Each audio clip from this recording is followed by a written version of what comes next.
When I was a young child, just a few years ago, the educators of the era told our parents not to try to give us a head start in school.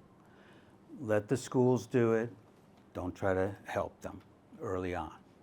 In third grade, that's when we started to learn writing, spelling, math, all those things. Well, the problem was I was horrible in all of them. So unfortunately, I had a teacher, her name was Miss Bryant. She was old school, and I'm talking about old schoolhouse on the prairie old school. And she dressed the part, looked the part. And if you weren't paying attention or she thought you were disruptive, she would come by and hit you on the knuckles with a ruler. And I was also kind of a daydreamer, possibly because I wasn't learning anything. And I would look out the window, stare out the window, and occasionally got hit on the knuckles. In any case, school year was ending, and my parents told me that I had to come in with them to the principal's office. Well, I walked in, and there was Miss Bryant, and the principal proceeded to tell my parents and me that I would have to repeat third grade. Well, I was obviously devastated. I was 8 years old. You know, you're just trying to get a sense of yourself at that time. I was so embarrassed. You know, embarrassments at that time ranged from dropping a fly ball in a baseball game, letting the winning run score, to peeing in your pants. And the absolute worst, though, the absolute worst, and kids called it being flunked, and that was being set back, of course. So now I was being set back, and I didn't know how to deal with that. And the other thing was I was a shy child, and it was difficult for me to make friends. And I had been with these same children, since kindergarten, and now I was going to have to be with a whole new group. I didn't know any of them. I was going to have to make new friends. So I had that.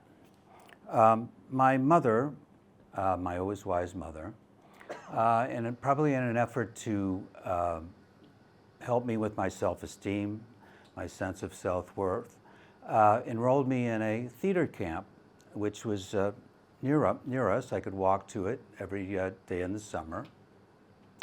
And you would take a course like like how to be a radio announcer, and then maybe you'd go 30 minutes later and do puppetry, you know, make paper mache puppets and perform. And I thought it was great. It was a lot of fun. Now, this particular theater camp was associated with a nationally recognized children's theater. And I had been to some of the plays. All the plays were like fairy tales, and they were, you know, targeted to young children. And they would take kids from the theater camp and put them in the play if you tried out. Now, I wasn't going to try out. I didn't want any more failure. And so they performed maybe four different shows a summer. Well, my mother, she started to encourage me. She said, well, why don't you do it? You know, why don't you go and try? And once again, didn't want any more failure. So, but I remember being in her kitchen, where she always was, and she told me, you know, the last play of the season is casting, and why don't you go try? You know, you like to dress up, like to pretend, and give it a try. So I finally got up enough courage, and I went to try out. Well, they gave you a piece of paper with maybe 2 lines on it, and of course I wasn't very good at reading, so I memorized them. And when it was my turn to step up, I delivered the lines as best I could. And they said, we're going to post the cast, people that made the cast, Monday morning on the billboard outside the outside the theater. So of course I waited anxiously about that. And when I went to look at the list, I looked down the list and my name was on it. I was shocked. So I thought, okay, I'll do that. And now the play was The Pied Piper. And you might remember it was about the man with the magic flute and the hat, and he would come to a village that was infested with rats, and he would pipe the rodents out of the town. And but of course there was some kind of dispute over money, and he ended up leading the children out. Okay.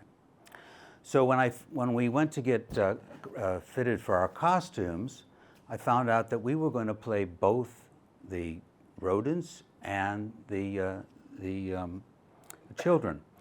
And the thing was, they were going to we were going to come out first with our children's outfits. It was a village in Germany, I believe, so those kind of costumes.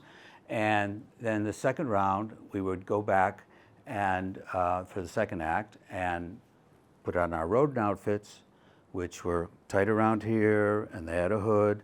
And at the end of the play, when we were taking our bows with all the children in the audience, we would take off our rodent outfits, and of course the children would have a great laugh that, oh, these are the kids who are also the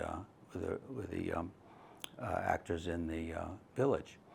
So about that time, there was a child in the neighborhood who got the first English racer bike, and it was the first bike that had gears, and 3 gears, and it had really narrow tires. So of course I wanted to try it. Now we were used to riding those big bikes with the big thick tires. And one day I got him to switch bikes with me. We raced down Cumberland Road Hill, and maybe I was fooling with the gears or something, I don't know. And the wheels, I couldn't control it. Maybe I wasn't holding tight enough. And finally, woof, I went right on, hit the pavement, slid down it. Well, the emergency room doctor said that my scrapes would heal into scars, some of which I maybe still have on my knees and my elbows. And he'd have to put a cast on my hand that would go from here to here. And it was one of those big white plaster casts they had at that time. Well, of course, I knew right away there's no way that my cast was going to fit under that rodent costume. So when we walked out of the hospital, first thing I asked my mother was, do you think I'll still be in the play? Will they let me? Because it's going to give away that, we're the same actors playing the 2 parts. So she said, well, we'll see. And we went to see the director. He talked to the assistant director, and he said, we'll call you on Sunday night, and we'll let you know what the decision is. So waited by the phone, and I was really, I started to make friends in the cast. There was even a cute little blonde girl that she was taking an interest in me, I think. My failure, cute blondes. And so I was feeling good about myself before this, and now everything was at risk. I'm like, oh my God. So I'm thinking all of this sitting by the phone. And finally a phone call came. My mother picked it up. Listen. Yes. Yes. Yes, you can still be in the play. So I was thrilled, I was thinking about, how am I going to go now back to school? If I hadn't got this part to stay in, I would be going back to school, and, would I be accepted? Would I be able to make friends there? Anyway, so I remember the first night that the play came on, And the first act was that we would be in our children's uniform, children's costumes. And then the second act, we would go back and put on our rodent outfits and come down. We would then go around the theater and come down individually to the stage. Well, I started to come down, and there was murmurs in the crowd, closest to me, and then there was some giggles. And then there was a boy on the aisle, he was pointing at me, at my cast. But I wasn't embarrassed. I kind of felt good about myself, and I thought after that, I'm ready for the next school year.